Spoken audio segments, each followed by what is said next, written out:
এই যে আমার এখানে মশলা অলরেডি রেডি হয়ে গেল। রেডি হয়ে গেল, মশলা কষানো হয়ে গেল, দেখতে পাচ্ছ। এই যে আজকে আমি কী রান্না করছি তোমাদের সাথে শেয়ার। আর এখানে আছে ফুলকপি, ফুলকপি দিয়ে তারপর ডিম দিয়ে আমি রান্না করব। এই যে ফুলকপি সুন্দর করে ভেজে নিলাম, আর এখানে ডিম সুন্দর করে ভাজা করছি। তো অবশ্যই কমেন্ট করে জানাবে বন্ধুরা আমার এই রেসিপিটা কেমন হবে, বা কে কে ফুলকপি ডিম দিয়ে রান্না করে খেয়েছো, অবশ্যই কমেন্ট করে জানাবে।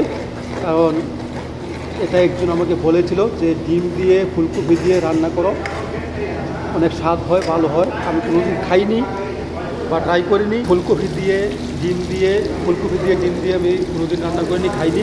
তো একজন বলেছিল, তো তার জন্যই রান্নাটা করলাম। দেখি কেমন হয়, দেখা যাক কেমন হয়। তো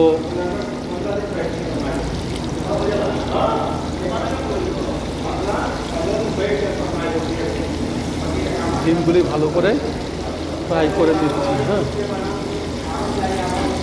মশলা টশলা দিয়ে রসুন দিয়ে ভালো করে ফ্রাই করে নিচ্ছি, দেখতে পাচ্ছ। অবশ্যই কমেন্ট করে জানাবে।